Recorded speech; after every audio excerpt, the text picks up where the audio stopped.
So there's a lot of different things that can be done here. So I'm going to kind of get that back to 0. Let's put this back to 0. Okay. Okay, so there are a lot of different warp effects, as you can see here.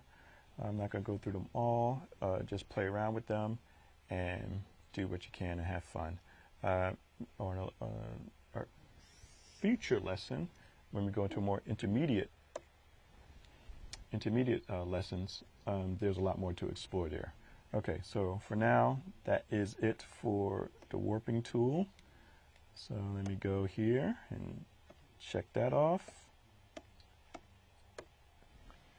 So I can keep my place, because you know artists have a reputation for being flaky. And while I'm not as flaky as most artists that I know, it does create, it is good to have these lists to check onto. And now I'm getting this again, so let's see if I could just press and get my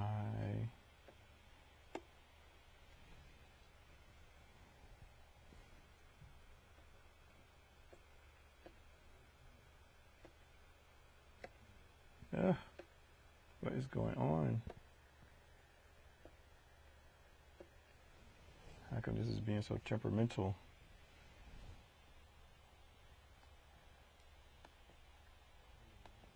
Okay, so now we've covered warp effects. So now let's do stylize. So I'm going to go back to my layers where I have my shapes on, and I'm going to we're going to do graphic styles. Now you here is right next to the appearance panel, and you have a few defaults that are already here. And there's many more graphic styles that you can use: 3D effects, additive, artistic, buttons and rollovers. So if you do a lot of web work, that could come in handy. Neon effects. You even have scribble effects here. So I'm not going to go through all of these. You can play with those at your leisure. So let's just deal with the ones that are in the default box right now. So you select an object, apply the effect. So you see it got rid of the effect that we applied earlier with the warp. So you can't apply the graphic style onto the warp effect because it's overriding everything. So I can apply another graphic style there. Select my twisted star, and again it removes the previous effect that I had with the twist. And here now, if I go back to the appearance panel, I can see that I have two fill objects, and these are part of the presets, what's been done in the graphic style. But everything in here is completely editable. So if I want to add a stroke, I can add a 5-point stroke, and the color is yellow. And the same here. Again, I have everything selectable, so I can go in, add a stroke, make this 7-point, and let me add another stroke, and I'm going to make that yellow and that 7-point also. So now I'm going to offset that path, which we learned in the last lesson. So I'm going to offset that by -7. Preview it to be sure it goes where I want to go, which is inside, which is correct. Okay, so you can see that these graphic styles are completely editable. Now, even though I have these things, so I've done all of this, I've done the scribbles, and I could use those within the file that I want. But suppose I do something, I spend a lot of time. I need to spend a lot of time here, but suppose you spend a lot of time, or I spend a lot of time, creating something that's really neat, and I want to keep it. Well, I'm going to show you how to save the graphic styles. So I have this one selected, so I'm going to go to Graphic Styles, and I go to New Graphic Style, and I have a dialog box that comes up, and it says Graphic Style, so I'm going to change it to something else. Let's call it Bumblebee because of the colors.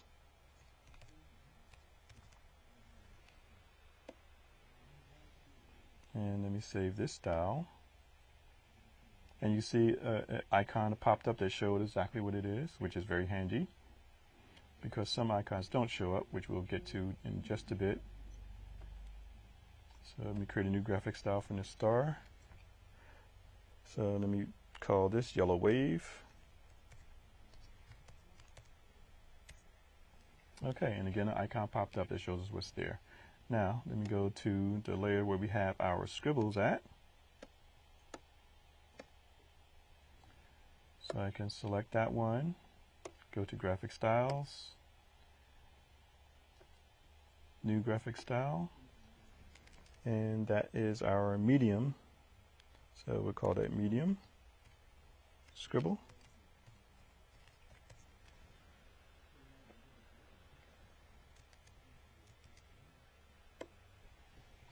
Now you can see that pops up here is not quite as eloquent icon as the previous one, but you can see a text box comes up, that a call out comes up that tells you what it is. Okay, I selected the second one. Go to New Graphic Style, and I'm going to call that one Dense. Select OK. Go to our third one. And that's our light scribble.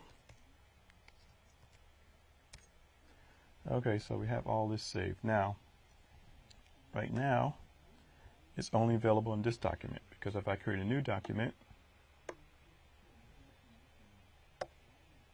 then it disappears. You saw it disappear right there, so it's not available. So how can I use this in another document?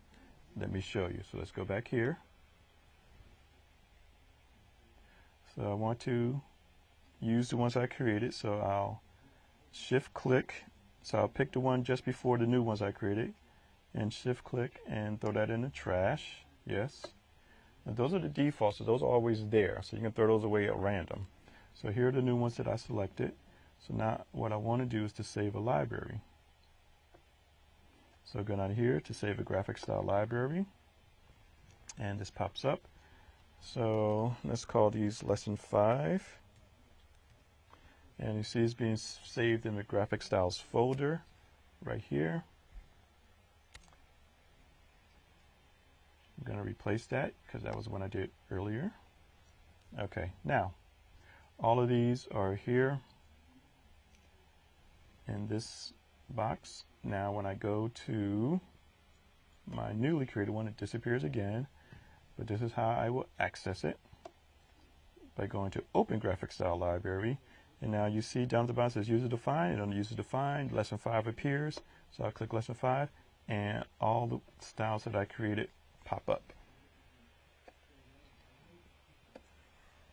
So let me just create some type here.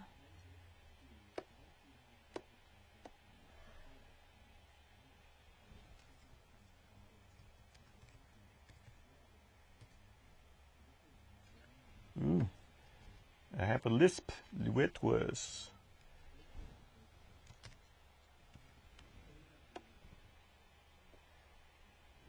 Okay, let's choose a bold font so we can see what we're working with here.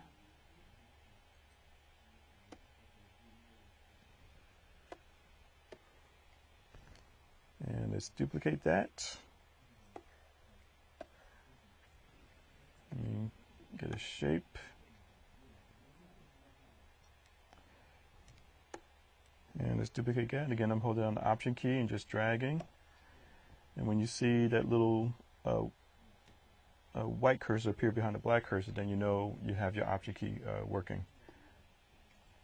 Okay, so now I have my letters, and up here I've used my scribbles. Now these are hard to see, so you can change that. Hard to see what it is because all three look like the same scribbles, unlike the icons in front of it. So let's go to smallest view, and then you can see what scribbles are available. So now I can see which one's medium, dense, and scribble. So I've used medium, so now I want to use dense. and use light.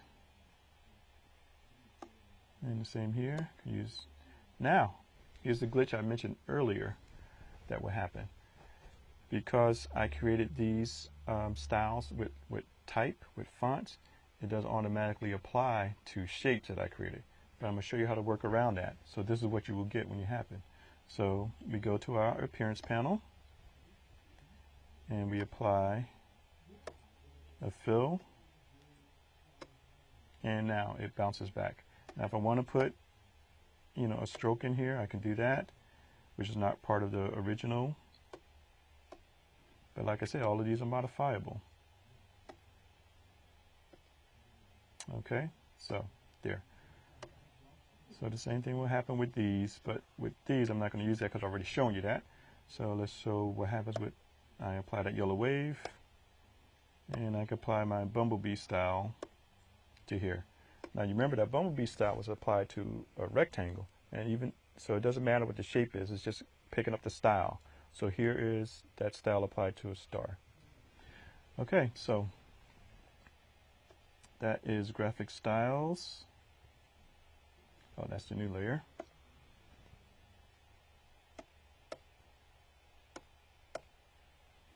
So here's graphic styles. So that completes our lesson for today.